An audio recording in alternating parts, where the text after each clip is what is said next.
Bro, you dumbass nigga, bro. You a dumbass nigga, bro. Parents discover their son is a wanted killer. That's wild, bro. You're with Brandon. Rachel, Jordan, Jimmy Scott. Yeah, he look crazy This though. is 21-year-old Brandon Risner, standing Like a god. alongside his two parents. For the last 6 hours, Brandon has been on the run from police after brutally killing his best friend. Keep going. You jumped the fence. Head back towards That's Longwood. nigga wild, bro. And as He's Brandon's chill as parents fuck. learn their son is an alleged this nigga. killer, Oh, all they hell can do nah. is pray as Oh, they they already patiently know? wait for their son's fate. They chilled as fuck, bro. Jeremy, y'all can have a seat Oh, out here. my sound is. Would you like to talk in private? My sound. Yo, my dad, but that dad look like he's scared as fuck, bro. You feel me? Dr. Insanity type shit. 30 hours, alright, bro. On Let's a see how they cold found this November shit, bro. morning in 2022, a ditched Toyota Prius would be discovered by officers in Rome, Georgia. Okay. There's nothing. That's what I was looking for. There's nothing. What you mean there's nothing, bro? Why this car was ditched in the middle of a creek is something Anybody's police were guess. yet to figure out. Okay. Y'all don't think he's in there? No, I didn't come down there. Oh, okay. Son's name's Aaron Davis. Supposed to be coming to Rome to see some friends and going to Alabama to see his girlfriend. I don't think you made it there. Nah. I wonder Yeah. why his car's down there. Crazy thing is, there's nothing. I mean, there was no acceleration. It's almost like it just Rode off in there or something. Oh, all these, why they sound like that? didn't go all the way up in park or something. Wow, park or there's something. lights on like it's, but it ain't running. I rode over here to see what was going on.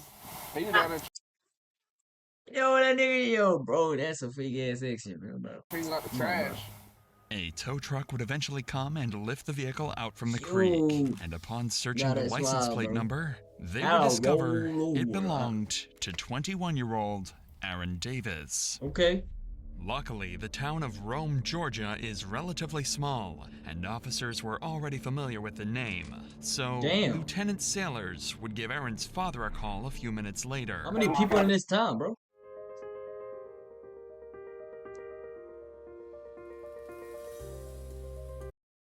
Go up to visit his girlfriend in Alabama after that. Okay.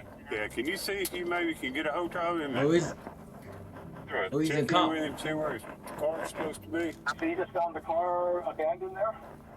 Yeah, it's actually off in a little ditch. We're in Hello, the there you process are, of getting it yeah. out. I don't think there's anybody in it right now. Aaron's car strong-ass being accent, ditched gang. is just Bro. as much of a mystery to his father as it is for the police. However, he did have some useful details he was able to give the lieutenant. What do you got? following What do this you got for the call. cops, bro? What do you got for us, bro? The night prior to this footage, Aaron went to visit his longtime friend, Brandon Risner. Okay, The Brandon. two had been friends since middle school, and That nigga their look friendship weird. continued all the way through college. Aaron had just recently graduated from Brigham Young University, so Okay. his over 60-mile travel to visit Brandon was meant to celebrate the new start to adulthood. So Brandon ain't get to But college? ever since Aaron had left for Brandon's house, nobody had heard from him, and Except his phone would Brandon. go straight to voicemail. All of these strange mysteries would lead Aaron's father to file a missing persons report, and an investigation to find Aaron would officially begin. Start. Okay, let's go, First, bro. Let's and find that nigga, most bro. obviously, police would give Brandon Brandon Risner a a call, call, right? Yeah. as he was supposedly the last The last person to have been in person. contact Yes, sir. with Aaron. Hey, I'm Lieutenant Sailors, Rome Police. You doing all right today? Yes, I am. I'm looking for my friend right now. Yeah, What? that's what I was calling Whoa, I about. don't, but nah, it's too casual, gang. Bro, we the cops calling you, talk about we looking for, you doing today, and you say, like, I can't call you and say, yo, bro, you good? And you like, nah, bro, I'm looking for Wutu, but you call me shit, bro.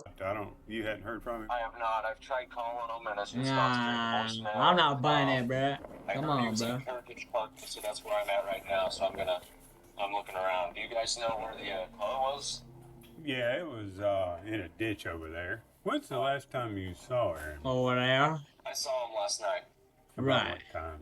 Well, we started drinking around like 12, Uh-huh. noon, he started throwing up pretty bad. He told me to leave him alone. I guess I woke up around like 1 or 2 a.m. Uh-huh. And that's when I saw that his car was gone.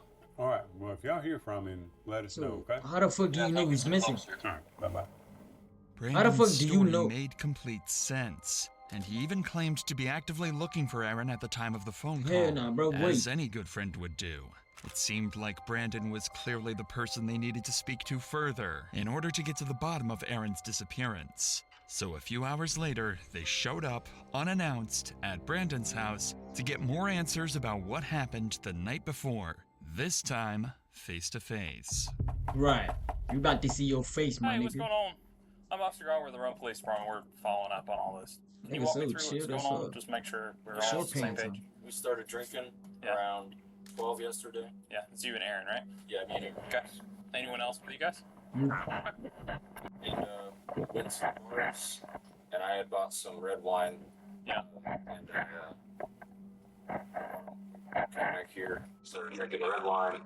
He doesn't drink too often, so Yeah. he had gone upstairs and was just puking everywhere to the toilet. It was like standing up and puking for some reason. I went downstairs and he told me that he doesn't need any help. I went downstairs, dropped a bottle, cut my pinky, Mm-hmm. and I went to the urgent care this morning, took a shower, went to bed, Okay. and then woke up 1 to 2 a.m. and his car was gone.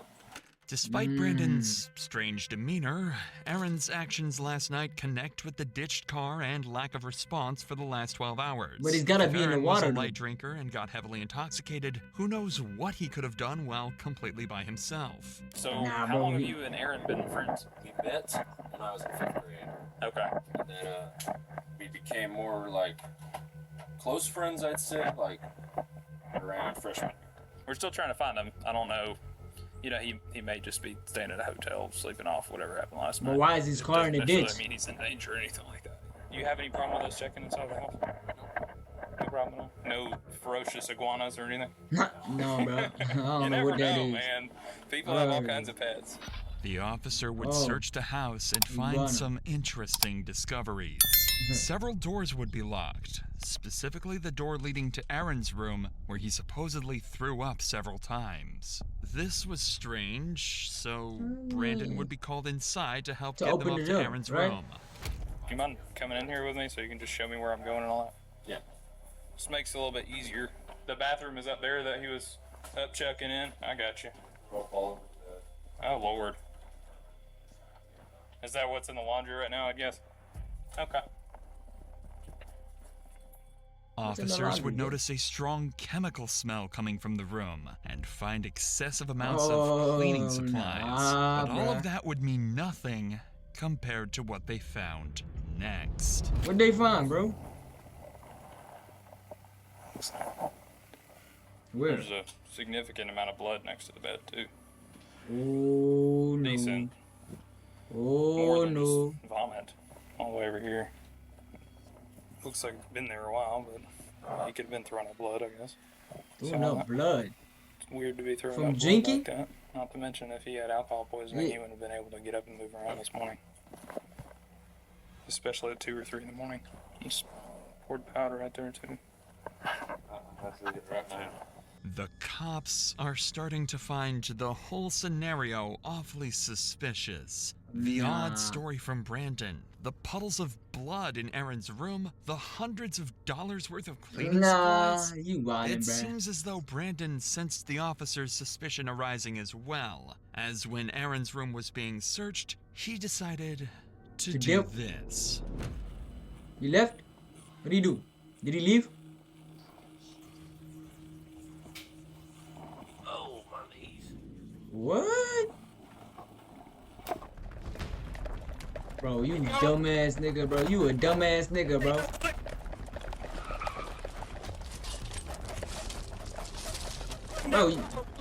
Bro, why you a dumbass nigga, bro? You a dumbass nigga, bro. He jumped the fence. Headed back Ain't you towards jump that Broadway. bitch? This nigga can't dump you, bro. What the fuck is wrong with this cop, bro? Somewhere between LaPorte and Eastline, gotta be in these houses. Go up to the house, get in the backyard. Okay. Possible 1043 suspect. What kind of cop is this? That nigga couldn't jump the fence, bro? Run that towards 8. Give me more units. Unfortunately, officers lost sight of Brandon. He officially managed to escape the police, at least for now. Desperate for any leads that might aid in finding Brandon, police began going door to door around the neighborhood, questioning witnesses who might have caught a glimpse of where he had fled. During this effort, one officer encountered a neighbor who happened to be on a call with Brandon's father, Jeremy. Ooh. Quickly, the officer took the phone to speak with him directly. Hey, sir, I'm Lieutenant Sailor from Police. Hi, I'm Jeremy Risner, the homeowner, Yes, and sir. my Brandon's father. Yeah, we're probably going to need to talk to Brandon. Do you know where he is? No, I thought he was still at home. Now, earlier we had told him maybe drive around the areas where they normally hang out and try to look for him, for Aaron. Okay, we'll keep trying to get hold of him. We're still about an hour away, working our way there. Even Jeremy was clueless regarding Brandon's whereabouts, and seemingly so was everyone else, as an entire hour would go by with Brandon nowhere to be found. He doesn't look like the picture though, bro. Let's be honest, bro. I am. Okay. This is Mom. Okay. Sorry, I realize you might not be able to answer this question. I don't know the answer, but I'll try. Is there suspicion that Brandon was involved in what, hurting Aaron or something? There's suspicion that something happened in the home.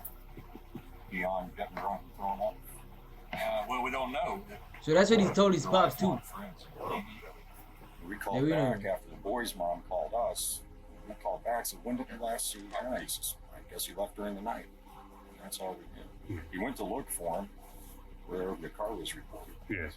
The powers that be have our number? Yes, sir. Yes. Yeah. While trying his best to assist the police with the investigation, Jeremy would return to his house, where he discovered Brandon's phone. Up until that point, Jeremy had been doing everything he could to help the police track down his son. However, after finding the phone, his cooperation came to a sudden stop. He refused to hand the phone over, leaving police to wonder. Oh, now he found, yeah, he found something. He found something. Hiding something far more unsettling. He found Before something. we get to that, Jeremy is not alone in facing a tragedy. The best result in just the past victim in Florida won a verdict worth that your claim / camera phone while searching around the house. This was a huge discovery for the investigation, as it could help trace where Brandon could have gone off to. But unfortunately, Jeremy was unwilling to give up the phone to cops until he could better understand the situation. After all, Brandon is his son. Right. He's innocent until proven guilty, so giving up the phone could be a tragic mistake. Again, hours go by with no further leads or clues as to where Brandon went. What Jeremy managed to find on Brandon's phone during this period will forever remain a mystery. However, when police spoke to him again, his demeanor would shift dramatically. What you mean? What's the status? All right, so first of all, I understand you found his cell phone. That's right. You want to turn that over to us? Maybe. Okay. I do. My gut says yes, but at the same time, Yeah, I mean, we I don't know. we'll probably need to go through it and see at least maybe where he's been today. There is a significant amount of blood in that upstairs bedroom. I think you saw that. But I wanted to be straight up with you. Not come home and find it. Okay. No, I appreciate that. Do you have a warrant that would include the phone? Oh shit. No, we'd have to get one at some point, so we couldn't go into it without that. So some text back and forth. Maybe something helps, then I know. Helps him, I know. But I can't promise you that because I don't. No, I know. Yeah, I don't know what I was in there. So What's up with this nigga, bro? I know, as a father, I understand.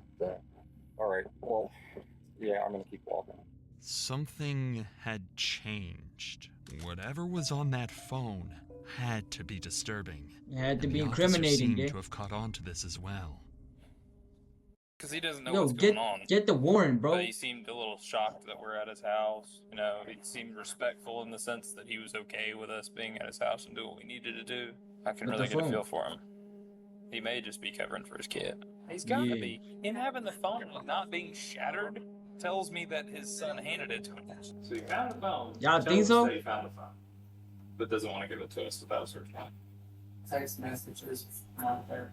Probably. He was telling Reddit that there were texts in there about him asking for if anyone had seen Aaron. I wonder if those texts were sent since we've been here, though. These officers were spot on with their theory. On the phone, Brandon would leave an array of horrifying notes, such as his scream became a gargle as he swallowed his tongue. I like dark places where my mind melts. It feels so good and I feel so cool. My brain's a waterfall running out of my nose like drool. Who did he send that to? I can turn myself on in the blink of an eye. They notified me as the smartest man alive. Additionally, he would leave a to-do list following the murder of Aaron. 1. Schedule last 3 songs. This was in reference to his YouTube channel where he would post his music. 2. Vacuum. 3. Laundry. 4. Shower in my shower. 5. Take bath. Tomorrow. 1. Text Rachel that Aaron threw up horribly. This I nigga's think there was some blood in crazy, it. bro. 2. I woke up and he was gone. Whether or not these exact messages were what alarmed Jeremy is unknown, but something on that phone made it clear to him that Brandon had killed Aaron. And just an hour later, Jeremy would call police, detailing that he was with Brandon and that he was willing to surrender and turn himself in. So 25 minutes later, Brandon and his parents would arrive at the station. Yo, give us the phone, Dan. We're Brandon. Rachel. Jeremy. Thank you. Give us the goddamn phone, gang. I ain't playing with you, bro. He about to beat your ass up. Give us the phone, nigga. Goddamn whole ass nigga. Nah, that dad knows, bro. I ain't gonna lie, bro. That nigga knows, bro. Yo, that nigga knows, bro. No, that nigga knows, bro. Rachel, Jeremy, y'all can have a seat out here. Step aside, bro. Run back there. Step aside, bro. We'll talk, man. Step aside, bro. Would you like to talk in private? Nah, he knows, bro. Okay. I'll be right back out with you, okay? This nigga got no emotion. 0. You hear me? Nothing to his face says I'm guilty, bro. Anything in your pockets that I need to know about? Wallet and keys. Those real quick. Anything else? No. Nigga, chronicle life. Go ahead and have a seat. Go ahead, have a seat, nigga. Yeah. Yeah, how about that? Now that Brandon was secured, the detective would sit him down to try and get a basic confession or any information that might ease the path to conviction. Alright, I need that water, though. I'm Detective York. I work here at the wrong PD, of course. York. Is he Detective from New York? Yep, that's me. So before we get started, okay. got some paperwork you gotta fill out. The detective would start the interview by getting Brandon's basic information and contact addresses. So I'm gonna read you some stuff before we get started, okay? You have the right to remain silent. You have the right to talk to a lawyer for advice before you are asked questions and have him with you during questioning. I would like a lawyer. You would like a lawyer. Okay. Alright. Sit tight for just a minute.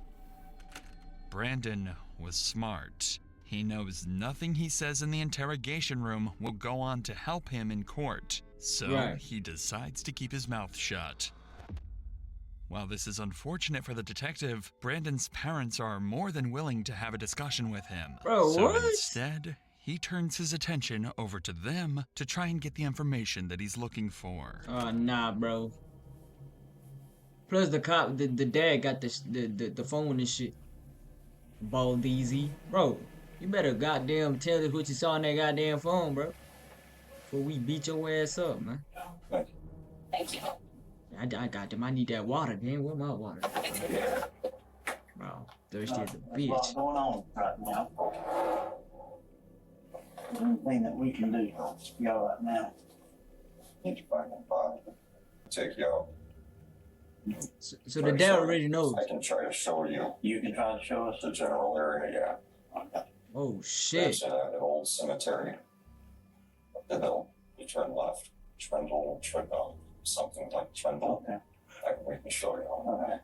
This statement from Jeremy was crucial information to track down Aaron's body. But as valuable as this information is, give the us the detective phone, nigga. recognized the importance of capitalizing on the opportunity to gather as much from Jeremy as possible while he remained cooperative. Right. With this in mind, he shifted his focus to delving deeper into Brandon's personal life before turning to search for the body. Brandon had brought him home from college because he was having anxiety attacks, he was having suicidal thoughts, he was having visions. Brought him home to make him safe. Got to get his medications right. Got a call from Brandon this morning at 9 or 10. He was asking about one thing out. Vomiting. So they had a drink. He didn't want Dad finding out that there was vomiting upstairs in the corridor. That's all we heard. Then an hour or two goes by. And boy's mom calls us. Or I called Brandon back like immediately after getting murdered. So, you know where Aaron is? This is home. Together around 5. And we were told that Aaron had run away. Ran from the house, ran from the police. His body is luckily there. He's mentally unstable. He has Tourette's since he was a kid, diagnosed as a kid. And with that comes OCD, and people say they have OCD all the time. They don't understand until they live with that. This raises the possibility that his actions may have been influenced by mental instability. However, it's important to consider the context. Jeremy's statements could be an attempt to have Brandon plead insanity in court. Therefore, it's essential to approach these claims with a grain of salt, as they may not fully reflect the reality of the situation. Regardless, police now had an approximate location of where Aaron's body should be, so all hands went on deck to search the cemetery Jeremy had described.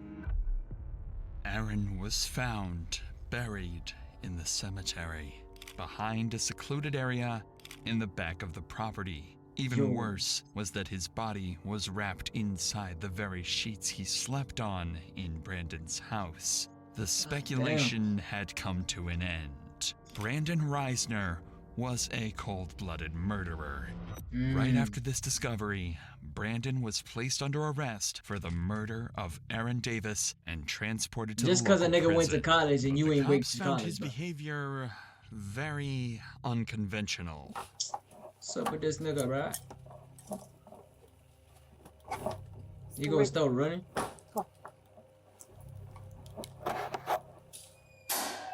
Go up to the counter, right? Let them follow their instructions.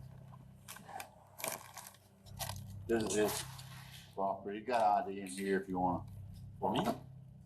No, we're talking to him. You got your ID in there. Oh, yeah.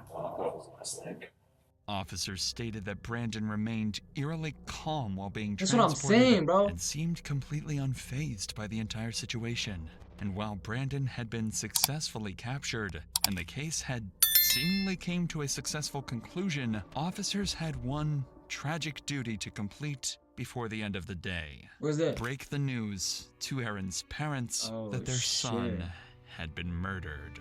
My friend. Any questions here? Yep. I don't know a whole lot because I'm not been here doing all the research. God damn.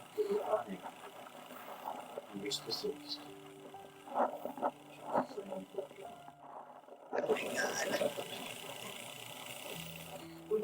Why would he do that? Nobody knows, bro. Why did you do that? We need my son. The family needs him. Oh my God. Aaron was a recent college graduate and a good kid with a bright future ahead of him. His sudden death is nothing short of an evil, horrifying act on Brandon's behalf, and justice had to be served for Aaron's and his family's sake. That justice would come inside the courtroom. On July 18th, 2024, Brandon was left with little to no defense for his crimes, and his plea to claim mental insanity was quickly ruled out. And I have come to the conclusion that justice requires that Mr. Risner be sentenced on count 1 to imprisonment for life without parole. And that's what I'm going to do. He was sentenced to life in prison without the possibility of parole after pleading guilty to the murder and mutilation of Aaron Davis.